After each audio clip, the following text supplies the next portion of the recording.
the more I've thought about it, the more I understand it. I don't really feel bad about it. It's just the way it is. What is up, you guys? Welcome back to my channel, and if you're new here, welcome to my channel and welcome back to another True Crime Sunday. We have our coffee as usual, but we also have our menthol anesthetic lozenges because I am losing my voice. Today I'm going to be talking about a case that I literally, I'm one of those kinds of people who literally just put on true crime videos on autoplay. I feel like I've heard almost every single case, and so when I came up to this case, I was shocked that I had never heard of it before in my life, and more so shocked that no other true crime person on YouTube has really ever made a video about this. So when I was trying to research it, there was just such a small amount of information that I could get, and these were all from news sites and things like that, and quotes from the family, and there was no other YouTuber who had covered this case. And so I guess I'm the first. Today we're going to be talking about Peter Keller, and the title of this video is going to be Camp Keller.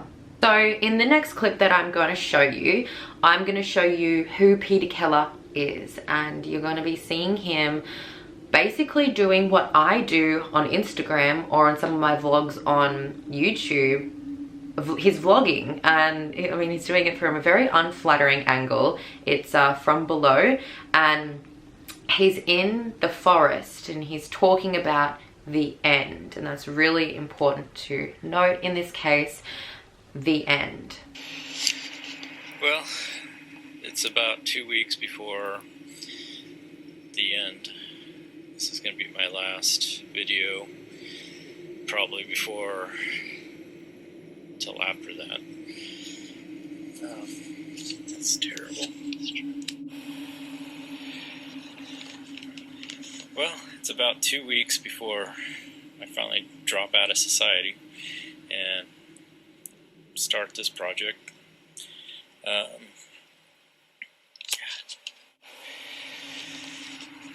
it's about 2 weeks before we finally drop out of society, fully commit to this. It's probably going to be my last video until after that. I just wanted to get one last video in before that time. Now, as you can see, he's redoing his takes. He doesn't seem to be very confident with vlogging, and I mean, that's what I used to do when I was really self-conscious about how people would consume my content, how they would consume me, and so I would redo it because I was always constantly worried about how people would hear my tone, or like, did I mess up or anything like that. These days I barely ever redo takes. I kind of just do everything in one take, unless I specifically mess up a word or unless there is an airplane flying over right now, honestly. But you can see that he's getting quite frustrated having to redo his takes, and so he's vlogging himself and he's talking about the end, and he starts talking about coming to terms with it, becoming okay with it. He's now accepting it. So far, I'm come to terms with it, doing okay. It's starting to accept it. Doesn't really freak me out anymore like it did sometimes. Today is probably the nicest day it's been in a long time. As you can see, I have about 3 loads left before the final. Been doing pretty good lately, getting about 2 loads up a week, about 100 pounds each week now of supplies and material.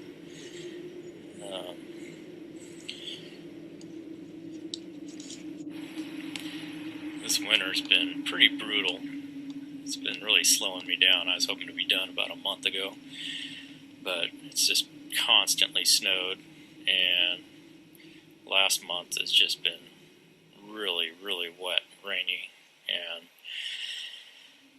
it's just couldn't do anything for a long time. But I'm hoping now that the weather's going to change. It looks like it's getting better. It's starting to switch over. Now he's filming himself in a secret hideaway in the forest. It is super far off the track, really difficult to find, and it is his Camp Keller. And he's talking about how he's been lugging literally tons and tons of supplies to Camp Keller. He talks about the weather and how it has set his deadline back a month because of the snow, because of how hard it's been to trek all of the supplies up to his little hideaway in the forest. But when he gets way more into the vlog, he starts to become more confident and he starts to chuckle to himself, especially when he talks about killing himself, when he talks about shooting himself in the head. He kind of seems like he's trying to be this robust character, that he's trying to almost be like a villain, but the kind of villain that grew out of being bullied as a child. Like, you know, that trope of when a child gets bullied a lot and they take all of that and they turn it into this ultimate temper tantrum at the end of the movie. So he's kind of trying to be this villain who's trying to get retribution, except he's doing it in a very awkward way. Like, he seems quite uncomfortable just in what he's doing. He doesn't seem confident, even though he's putting on a confident front. When I look at this behavior, I do see in him this very childlike way about him. He seems like he is trying to take out his anger on other children.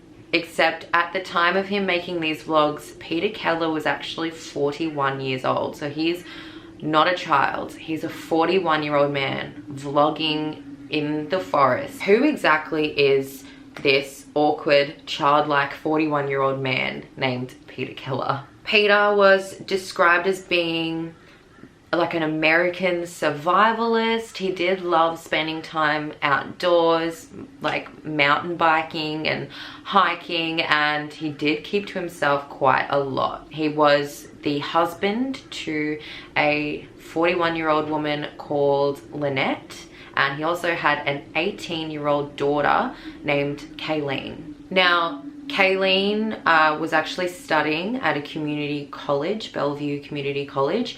She was only 18 years old. Lynette actually had a workplace incident. It was an accident that left her disabled, and she was receiving a monthly check from the government. It was a disability check, and Peter Keller had that much control over the family and the finances that she actually had to ask relatives to lend her money. Peter and Lynette got married at around 20 years old, and a few years later, at around 24 years old, they had their first child, their only child, and that was Kayleen. So the couple had spent 21 years together, married. The end would come in 2012, but preparation for the end would actually start 8 years earlier. So Lynette actually had a twin brother, and when the end came, her twin brother described the relationship between Peter and his daughter as loving, and even said that whenever she would ask for anything, "Daddy, can I have this?"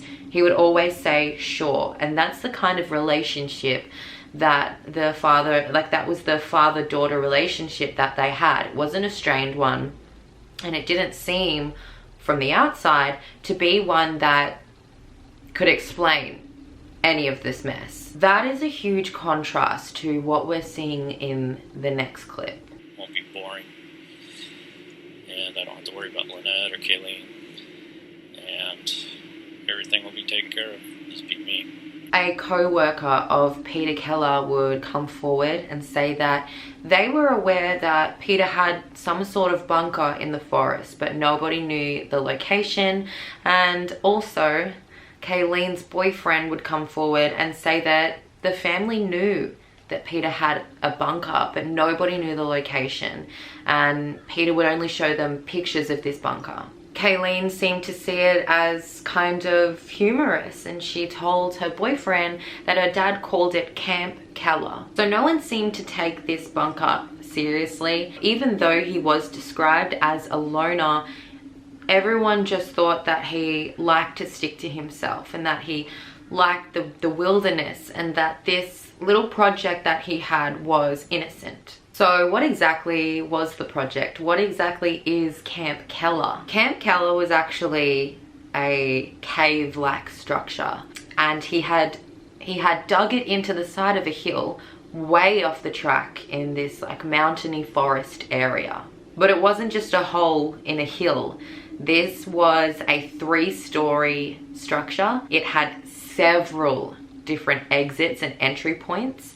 It even had its own sophisticated ventilation system. Peter had a generator in there, and there were even light switches, and Camp Keller even had running water. From the outside, it was disguised. He had camouflaged it really well, but from the inside, even with the hatch doors, they had hinges on them.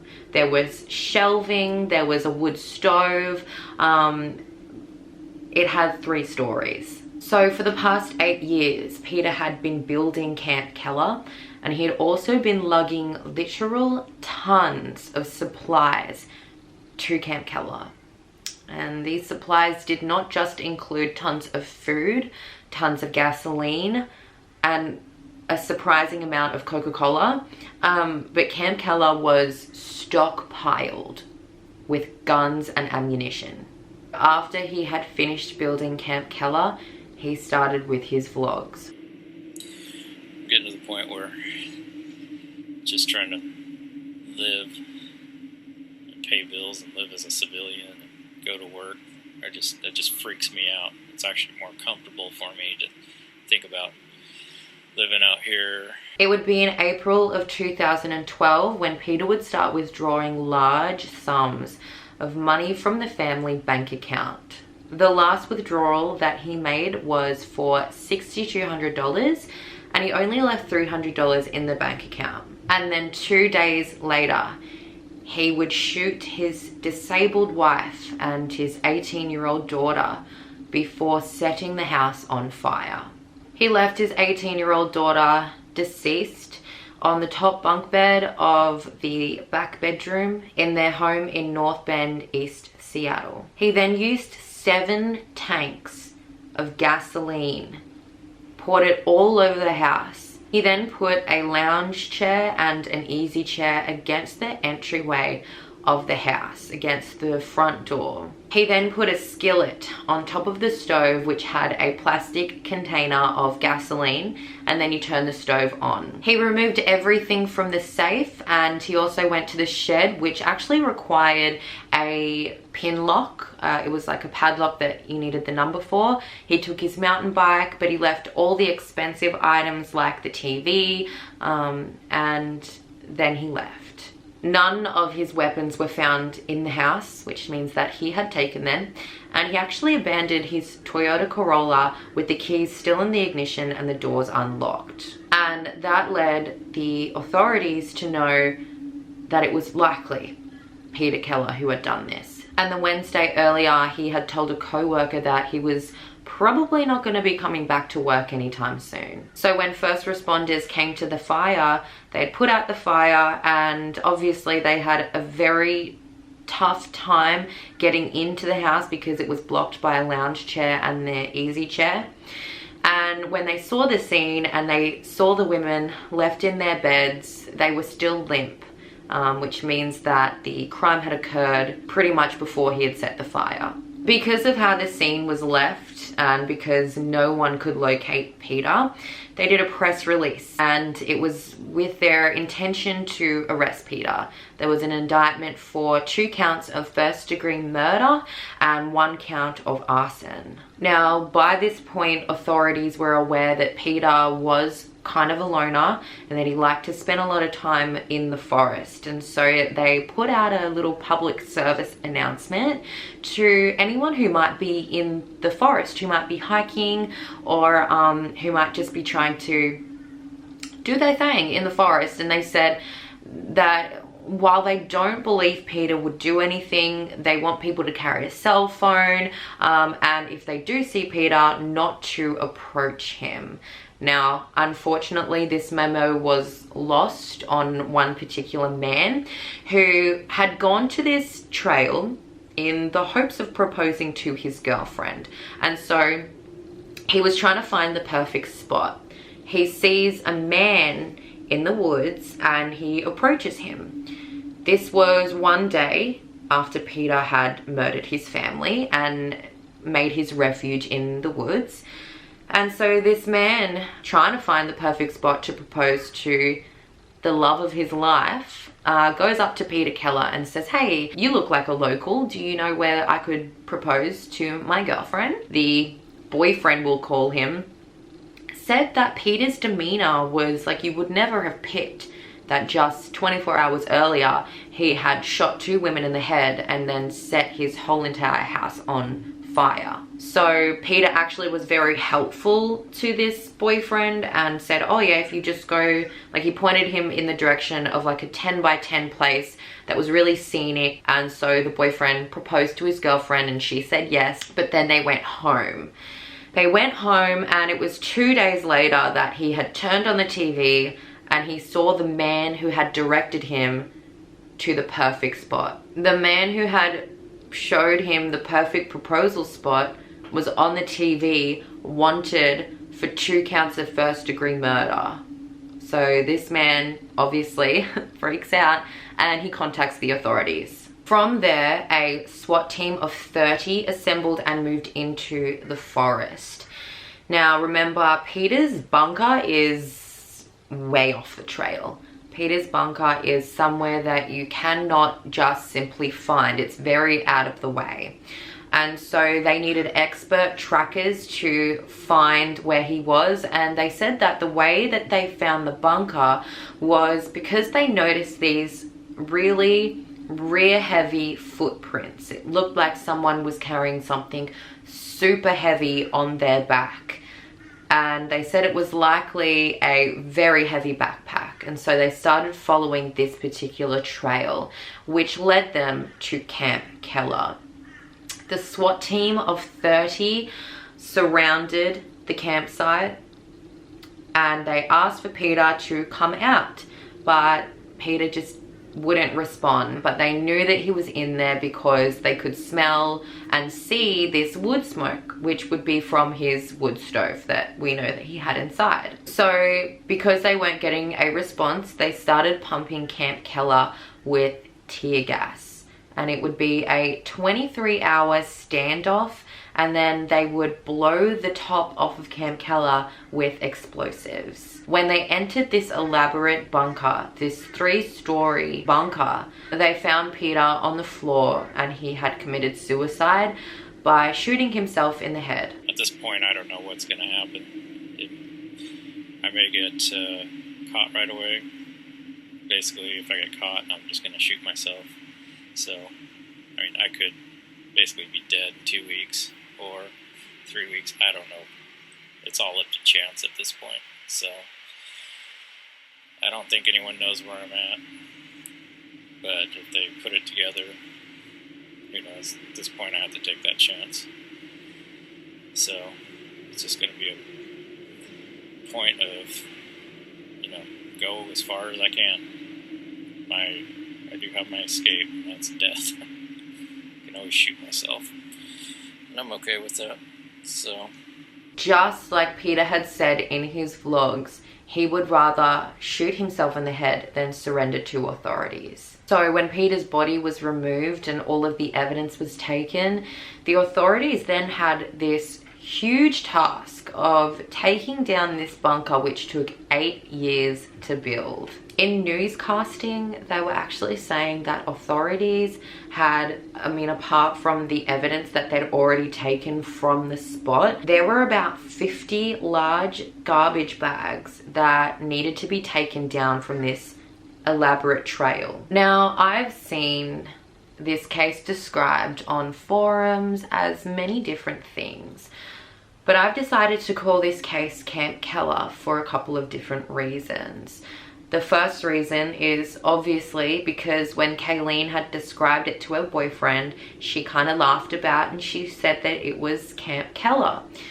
but I do think the name is fitting for a couple of other reasons. And one of the main reasons that I think Camp Keller is a fitting name for this case is because of how I've personally read Peter. Just from watching his vlogs, he seems to be putting on this tough guy front, but you can see right through that. You can see that he's quite scared, and you can see that he's awkward, he's uncomfortable, and he's anxious. He's got a really anxious, chaotic energy. I've seen a lot of news channels say that he was preparing for the end of the world, and I think they've received that notion because of his vlogs, because he kept mentioning the end. But I genuinely do not believe that Peter Keller was preparing for the end of the world, or that he thought that the end of the world was coming. I believe that the reason he was using this terminology was because it was the end of his life as a civilian. It was the end of Kayleen and Lynette's life, and it was the end of him having to provide for Kayleen and Lynette. And I also believe that this was the end of him having to pretend to be this fatherly, husbandly figure. Another reason why I don't believe that Peter Keller was this crazy person who was, you know, talking about this biblical sense of the end of the world. One of the reasons I don't believe that is also because in his vlogs he talks about what life is going to be like after the end. And when he describes what life is going to be like after the end, he's talking about robbing pharmacies and robbing banks, which would say that he knows that the world isn't going to end, but his life as a functioning member of society is going to end. So I don't believe that he was some crazy person who was talking about some rapture, some biblical end to the world. I think that he knew very well that the world was not coming to an end. He's actually referencing his end to having to pretend. Living out here, robbing banks, pharmacies, just taking what I want for as long as I can. At least it'll be exciting. But there's a bigger question that comes from this case. And it does come from a lot of cases where instead of divorcing your wife and instead of just disowning your child, like a lot of other men do end up doing, but in cases like this, why do men decide to kill instead of just divorcing? I genuinely believe, and I can relate, I mean, my childhood, I can relate to these feelings of needing control. I do think it stems down to his innate need to control everything in his life. What we know from his relationship between him and Lynette is that he needed to control everything. And had he just simply divorced his wife and cut contact with his daughter, he would actually be losing control. He would be losing more control if he did that than if he just decided to murder his wife and daughter.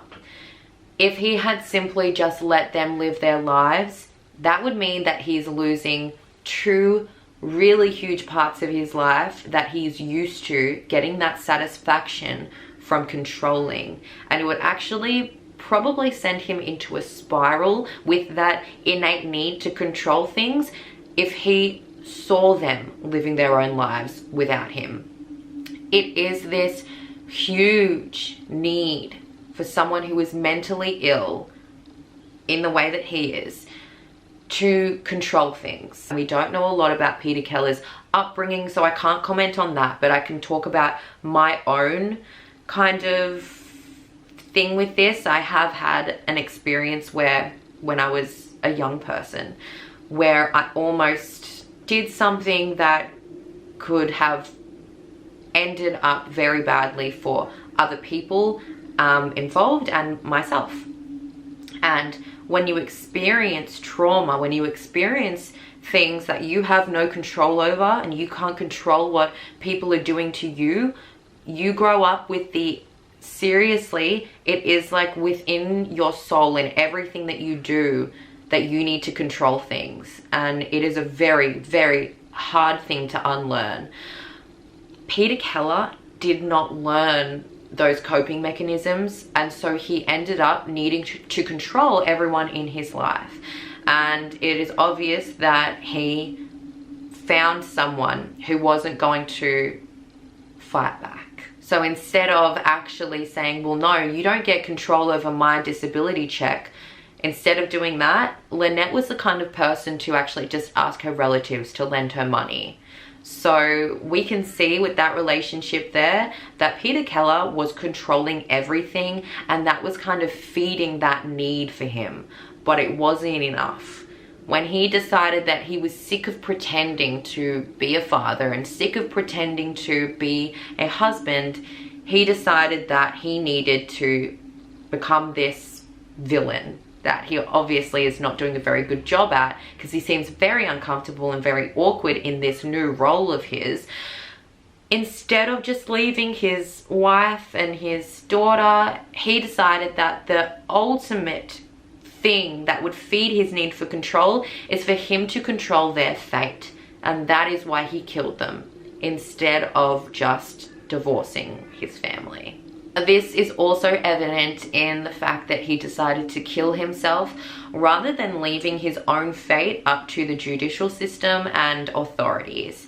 His killing himself means that he gets the ultimate control over his own story, and again, feeding that kind of primal need for control. And the fact that he had this 8-year project, not just in building Camp Keller, but planning the murder of his wife and daughter, and also executing it, is things that is just feeding that need for him. The only question that is unanswered for me in this case is, who were the vlogs for? When I talk to you guys, it's because I know my audience and I know who's going to be watching it. I know that there is an audience who's going to watch it. Why did Peter Keller vlog himself? Who were they intended for? And the ultimate question is who did Peter Keller think his audience was going to be? I haven't seen one single true crime YouTuber cover this case, so I hope that this was a new one for you guys. If you liked it, please give it a thumbs up. It really does help. And if you like my True Crime Sundays, if you want to be a nice guy and give me a subscribe, I do a True Crime Sunday every single Sunday, and then I do hauls, story times, makeup videos, challenges throughout the week. And so at minimum, I post twice a week. So thank you so much for watching, you guys, and I will see you in the next one. Well, it's about 2 weeks before the end. This is going to be my last video. Probably before, till after that. That's terrible. Well, it's about 2 weeks before I finally drop out of society and start this project. Well,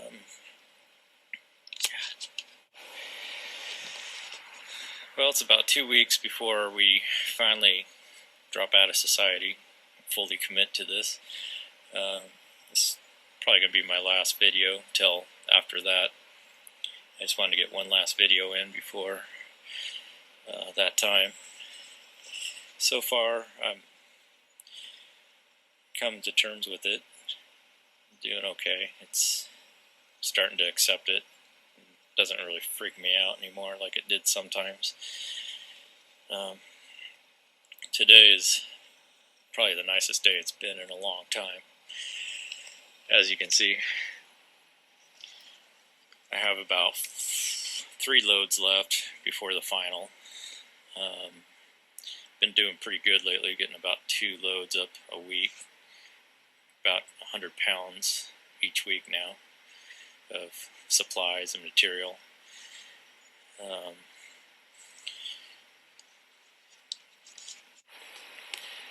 This winter's been pretty brutal.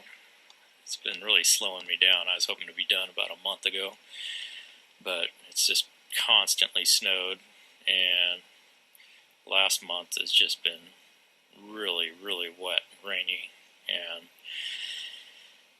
it's just couldn't do anything for a long time. But I'm hoping now that the weather is going to change. It looks like it's getting better. It's starting to switch over. Can finally get everything up here and finish this off. Finally do what I have to do and get it out of the way. At this point, I don't know what's going to happen. I may get caught right away. Basically, if I get caught, I'm just going to shoot myself. So, I mean, I could basically be dead in 2 weeks or 3 weeks. I don't know. It's all up to chance at this point. So, I don't think anyone knows where I'm at.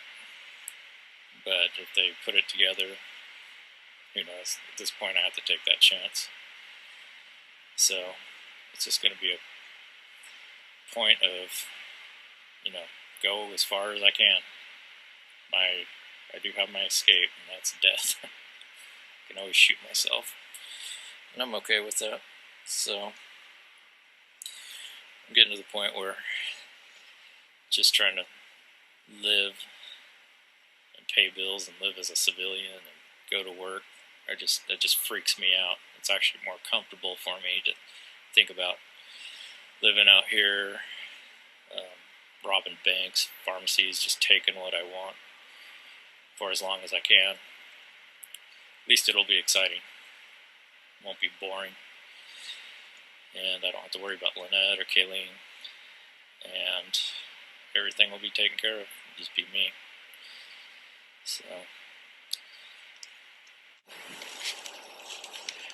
today we got probably about a 55-pound pack. Today we're hauling up a 55-pound pack. Basically a big bottle full of beans that's about 45 pounds, and some winemaking stuff, and then just the weight of the gun in the pack. So, a little lighter than what I have been doing. Doing pretty good. Really got a lot of stuff up. I mean, basically I can last months up here without ever leaving. I've got propane, gasoline, food, soap, all supplies. So, really set right now.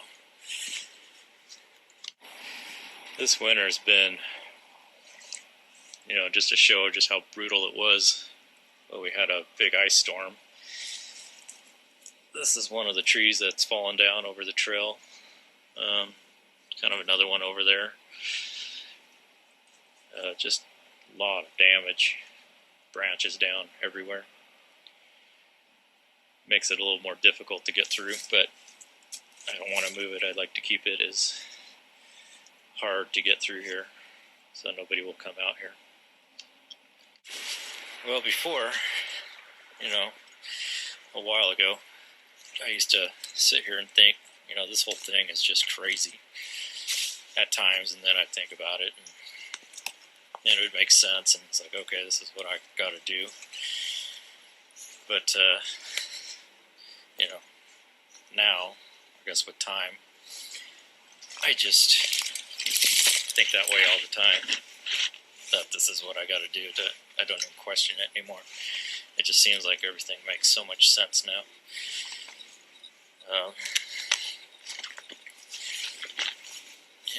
Just the more I've thought about it,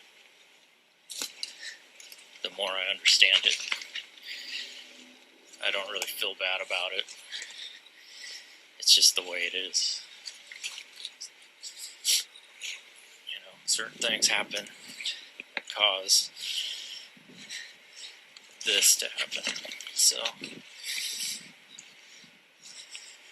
just kind of accepted it and just rolling with it.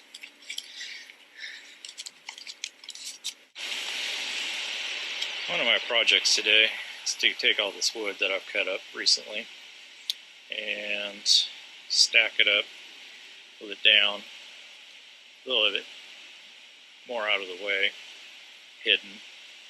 So if somebody stumbles out here, it not as noticeable.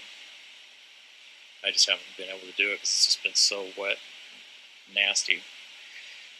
But today is a good day, nice and sunny, fairly dry, and so that's what I'll do. Well, I finished moving the wood up here. This is where it used to be, and that's where it is now, all nicely stacked, pretty well hidden. And I covered up a lot of the marks with tree branches from the ice storm. So that part's done. Very tiring.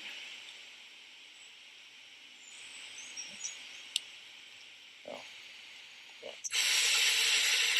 Well, this is the end of the day. I'm getting wrapped up, getting ready to leave. I don't know if you can see me, but kind of one last look at everything. That's my fireplace, wood stove, whatever.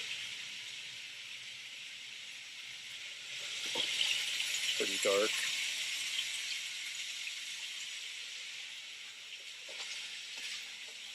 Now we're going upstairs.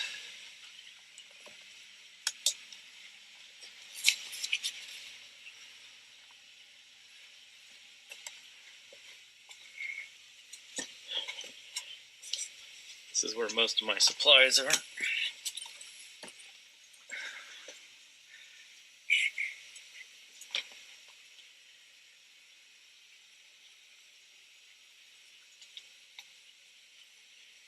Pretty well stocked up.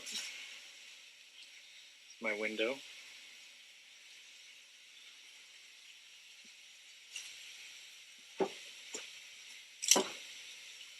Looking down on the wood stove.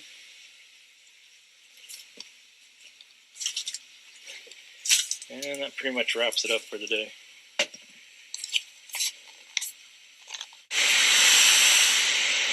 So I've been up here about 7 hours.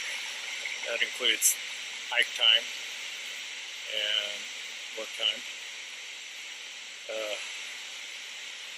Pretty exhausting, a lot of work, a lot of hard work. So it'll take me about an hour to get back. Use up what little energy I have left. And then I get to start the 2-day recovery process.